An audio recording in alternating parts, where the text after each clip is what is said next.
Hello students, welcome back to my channel. Student, अगर आप 12th में हैं और आपको बोर्ड एग्जाम देना है तो मैं आपके लिए लेकर आया हूं एक मोस्ट इंपॉर्टेंट वीडियो। स्टूडेंट, इस वीडियो में हम क्लास 12 हिंदी के महत्वपूर्ण गद्यांश और पद्यांश को एक ही वीडियो में सॉल्व करेंगे।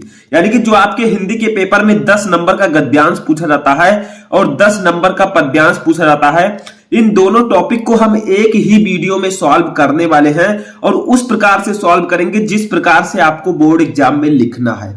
उसी प्रकार से मैं आपको लिखना सिखाऊंगा जिस प्रकार से आपको same to same board exam में लिखना है। तो अगर आप 12th में हैं तो इस वीडियो को लास्ट तक देखते रहें, क्योंकि इस प्रकार का वीडियो आपको पूरे यूट्यूब पर नहीं मिलेगा कि गद्यांश और पद्यांश एक ही वीडियो में पढ़ाया गया हो। ठीक है, तो देखिए ये दोनों क्वेश्चन जो है आपके बोर्ड एग्जाम में 10 और 10 यानी कि टोटल 20 नंबर के आते हैं। तो इस वीडियो को देखने के बाद आपका 20 नंबर क्लियर हो सकता है। तो चलिए वीडियो को स्टार्ट करते हैं। स्टेप बाय स्टेप आप देखते रहें, क्योंकि आप सभी को पता है कि हिंदी जो सब्जेक्ट होता है ये स्कोरिंग सब्जेक्ट होता है और इसी की सहायता से हम अपने परसेंटेज को बोर्ड एग्जाम में बढ़ा सकते हैं। तो सबसे पहले हम क्या पढ़ेंगे? सबसे पहले हम पढ़ेंगे इंपॉर्टेंट गद्यांश। ठीक है, तो देखिए यहां पर एक गद्यांश मैंने लिया है। देखिए ऐसे ही आपके बोर्ड एग्जाम में रहेगा कि निम्नलिखित गद्यांश में से किसी एक का ससंदर्भ हिंदी में किसी एक के नीचे प्रश्नों के दिए गए प्रश्नों का उत्तर दीजिए। ठीक है, जैसे देखिए ये गद्यांश है, एक गद्यांश मैंने लिया है। जैसे देखिए, कहते हैं दुनिया बड़ी भुलक्कड़ है, केवल उतना ही याद रखती है जितने से उसका स्वार्थ फतता है, बाकी को फेंक कर आगे बढ़ जाती है, शायद अशोक से उसका स्वार्थ नहीं सधा, क्यों वह उसे याद रखती।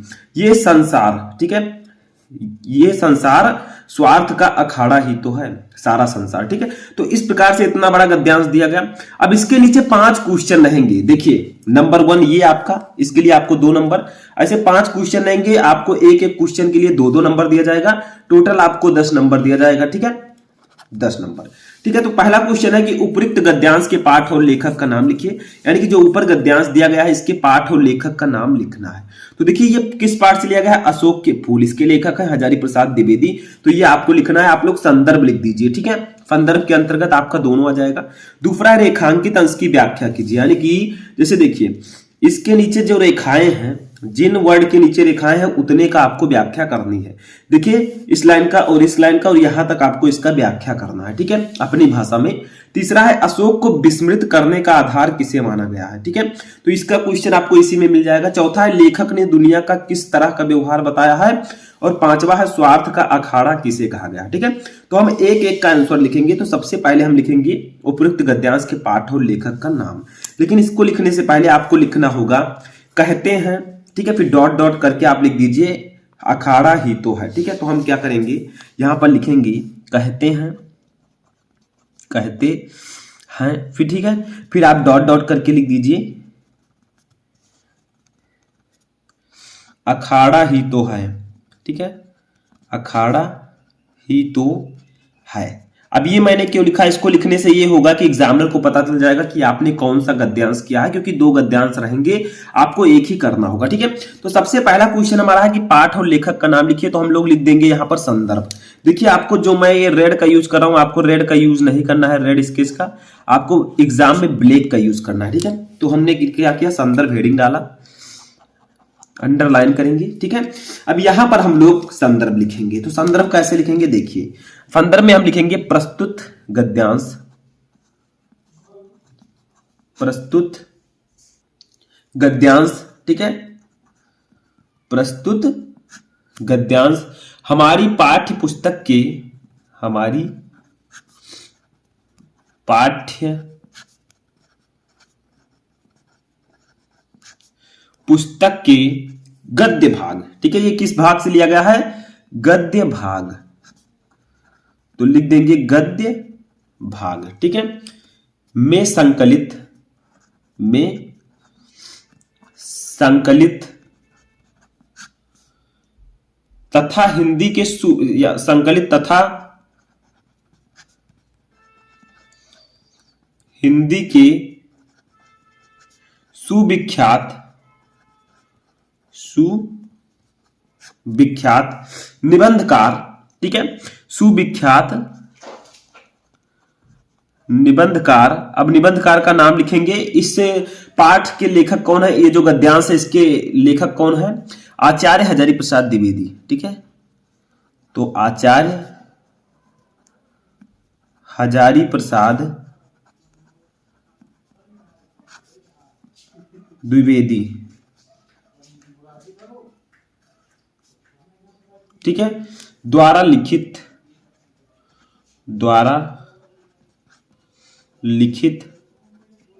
अब आपको लिखना है पाठ का नाम, ठीक है। पाठ का नाम है अशोक के फूल, अशोक के फूल, ठीक है। पाठ का नाम है अशोक के फूल नामक ललित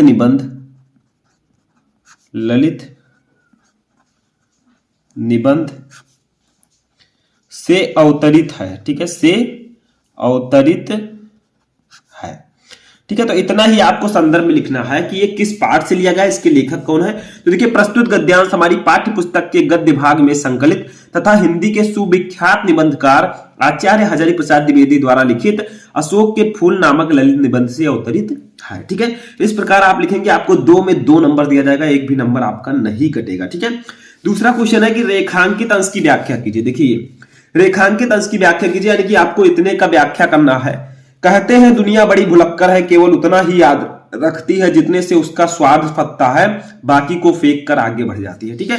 तो इसका आपको व्याख्या लिखना है, तो अपनी भाषा में मैंने यहां पर लिखा है, ये अब नोटबुक से मैंने देखा है, मैं ये नहीं कहूंगा कि मैंने खुद लिखा है, ठीक है, वो तो सबको देखना पड़ता है। तो देखिए, द्विवेदी जी कहते हैं कि यह संसार बड़ा स्वार्थी है, यह उन्हीं बातों को याद रखता है जिनसे उसका कोई स्वार्थ सिद्ध होता है, अन्यथा व्यर्थ की स्मृतियों से यह अपने आप को बोझिल नहीं बनाना चाहता। यह उन्हीं वस्तुओं को याद रखता है जो उसके दैनिक जीवन की स्वार्थ पूर्ति में सहायता पहुंचाती हैं। बदलते समय की दृष्टि में अनुपयोगी होने से यदि कोई वस्तु उपेक्षित हो जाती है तो उसे भूलकर यह आगे बढ़ जाती है, ठीक है। तो इतना आपको व्याख्या में लिखना है, कोई जरूरी नहीं आप सेम टू सेम यही लिखें, जिस प्रकार से आप व्याख्या लिख सकते हैं आपको उस प्रकार से लिखना है, ठीक है। ये आपके ऊपर डिपेंड करता है। तो आप लोग जिस प्रकार से लिख सकते हैं थोड़ा अच्छे से लिखिए, उसी से रिलेटेड लिखिए, आपको इतना करना है, ठीक है। मैं ये नहीं कहूंगा आप सेम टू सेम यही याद करने, ठीक है, आप अपनी मर्जी से भी लिख सकते हैं। तो चलिए नेक्स्ट क्वेश्चन देखते हैं, यहां पर भी आपका 2 नंबर क्लियर हो जाता है। अब देखिए, तीसरा क्वेश्चन हमारा है कि लेखक अशोक को विस्मृत करने का आधार किसे माना गया है। तो देखिए, अशोक को विस्मृत करने का आधार स्वार्थ वृत्त को माना गया, ठीक है। तो आप लोग डायरेक्टली लिख सकते हैं कि अशोक को विस्मृत करने का आधार स्वार्थ वृत्त को माना गया है। तो लिखेंगे अशोक को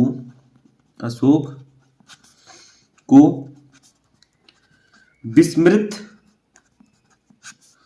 करने का आधार स्वार्थ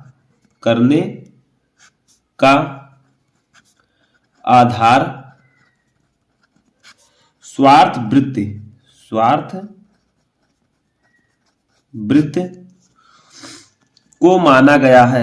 को माना गया है, ठीक है। तो अशोक को स्वार्थ वृत्त करने का आधार अशोक को विस्मृत करने का आधार स्वार्थ वृत्त को माना गया है, ठीक है। तो ये आपका राइट आंसर होगा। चलिए चौथा क्वेश्चन देखते हैं और उसका आंसर लिखते हैं। तो देखिए, चौथा क्वेश्चन हमारा है कि लेखक ने दुनिया का किस तरह का व्यवहार बताया है, ठीक है। तो लेखक ने दुनिया का किस तरह का व्यवहार बताया, बताइए। लेखक ने दुनिया का व्यवहार को इस तरह बताया है कि यह केवल उतना ही याद रखती है जितने से इसका स्वार्थ सत्ता है, बाकी को फेंक कर आगे बढ़ जाती है। देखिए, यहां पर लेखक ने दुनिया को किस तरह का व्यवहार बताया है, वो केवल उतना ही याद रखती है जितने से उसका स्वार्थ बनता है, बाकी को फेंक कर आगे बढ़ जाती है, ठीक है। तो यही आपको यहां पर लिख देना है। तो लिखिए, लेखक ने दुनिया के व्यवहार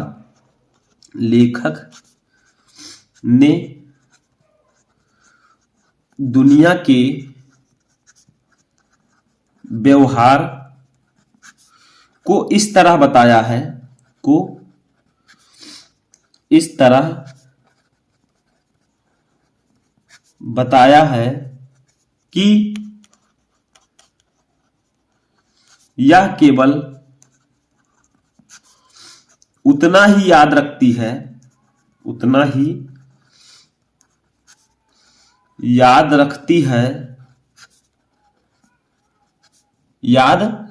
उतना ही याद रखती है जितने से इसका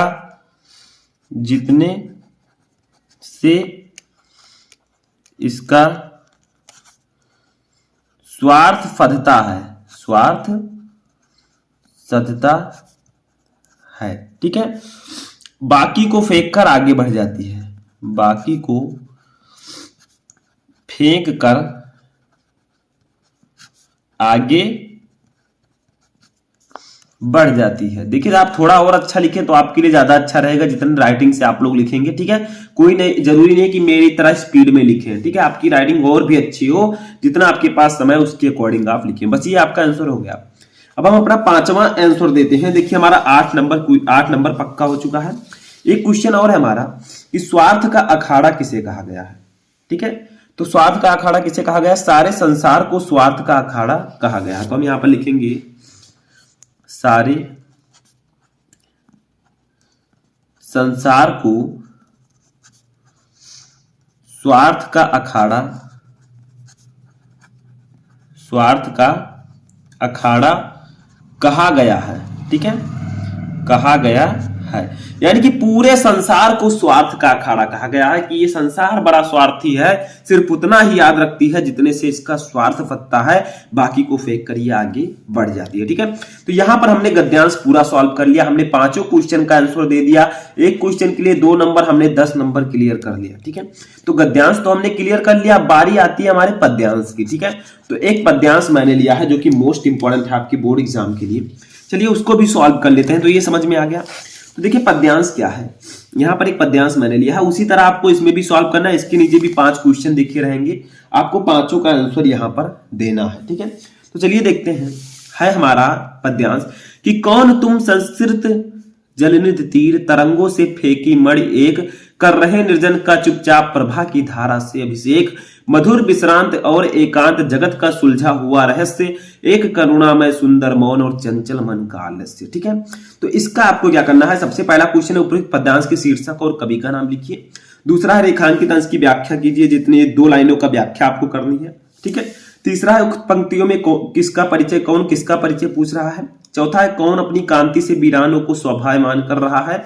और फिफ्थ है प्रभा की धारा से अभिषेक पंक्ति में कौन सा अलंकार है। तो 5 का हम आंसर देंगे। पहले इसका थोड़ा सा हिंदी मीनिंग समझ लेते हैं। देखिए तो देखिए इस पंक्ति को जयशंकर प्रसाद जी ने लिखा है और ये श्रद्धा मनु शीर्षक से लिया गया है। क्या है कि कौन तुम संस्कृत जलनिधि तीर तरंगों से फेंकी मणि एक, यानी कि यहां पर श्रद्धा जी मनु से प्रश्न करती हैं कि कौन हो तुम संस्कृत जलनिधि तीर तरंगों से फेंकी मणि एक, यानी कि जिस प्रकार सागर की लहरें अपनी तरंगों से मणियों को अपने किनारे पर फेंक देती हैं, उसी प्रकार तुम कौन हो, ठीक है।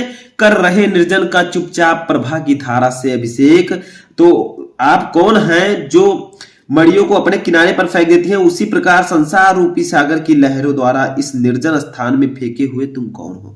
यानी कि श्रद्धा जी मनु से पूछ रही हैं कि तुम कौन हो, जिस प्रकार सागर की लहरें अपनी तरंगों से मणियों को अपने किनारे पर फेंक देती हैं, उसी प्रकार संसार रूपी सागर की लहरों द्वारा इस निर्जन स्थान में फेंके हुए तुम कौन हो, ठीक है। समझ में आया। मधुर विश्रांत और एकांत, ठीक है, यानी कि तुम चुपचाप बैठकर इस निर्जन स्थान को अपनी आभा से सुशोभित कर रहे हो, ठीक है। आगे देखिए क्या है कि मधुर विश्रांत और एकांत, जगत का सुलझा हुआ रहस्य, ठीक है। यानी कि वो कह रही हैं, श्रद्धा जी मनु से कह रही हैं कि तुम मुझे मधुरता निर्वरता से परिपूर्ण इस संसार में सुलझे हुए रहस्य की तरह लग रहे हो, सुलझे हुए रहस्य की भांति प्रतीत हो रहे हो, तुम कौन हो। यानी कि श्रद्धा जी जो है वो मनु से कह रही हैं कि तुम मुझे मधुरता निर्वता से परिपूर्ण इस संसार में सुलझे हुए रहस्य की तरह लग रहे हो, तुम कौन हो, ठीक है। आगे देखिए एक करुणा में सुंदर मौन और चंचल मन का आलस्य, यानी वो कह रही है कि तुम्हारा सुंदर और मौन रूप करुणा से परिपूर्ण है और तुम्हारे चंचल मन में आलस्य धारण कर लिया है, तुम कौन हो, ठीक है। यानी कि वो श्रद्धा जी मनु से कह रही हैं। तो देखिए यहाँ पर क्वेश्चंस हैं, उनका आंसर हम लोग लिखेंगे। तो देखिए क्वेश्चन नंबर 1 हमारा है उपयुक्त पद्यांश के पाठ और शीर्षक का नाम लिखिए, ठीक है। तो यहाँ पर भी सबसे पहले हमें संदर्भ लिखना है। तो चलिए इसे भी सॉल्व करते हैं। सॉल्व करने से पहले आपको लिखना है कौन तुम, फिर डॉट डॉट करके लिखना है आपको। लास्ट में क्या लिखा है देखिए यहां पर आलस्य, ठीक है। तो हम लिख देंगे आलस्य, ठीक है। अब पहले प्रश्न का हम उत्तर देंगे। पहला प्रश्न हमारा है कि प्रस्तुत पद्यांश के पाठ और लेखक का नाम लिखिए। तो हम लोग लिखेंगे संदर्भ। यहां पर भी हम संदर्भ हेडिंग डालेंगे, ठीक है। फर्स्ट ऐसे आगे लिख देंगे क्योंकि हम फर्स्ट क्वेश्चन का आंसर लिख रहे हैं। तो लिखेंगे कि प्रस्तुत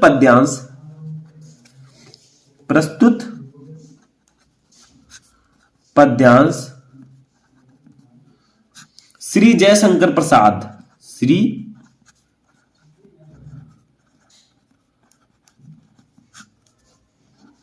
जयशंकर प्रसाद, ठीक है, इसको श्री जयशंकर प्रसाद जी ने लिखा है के कामायनी, के ये कामायनी का एक शीर्षक है, कामायनी का एक शीर्षक है श्रद्धा मनु, ठीक है। कामायनी जो है बहुत बड़ा महाकाव्य है। तो महाकाव्य से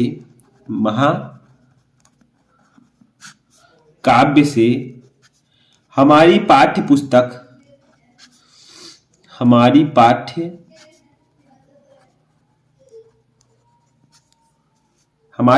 पुस्तक के पद्य भाग, ठीक है, ये देखिए किस भाग से लिया गया है, पद्य भाग में संकलित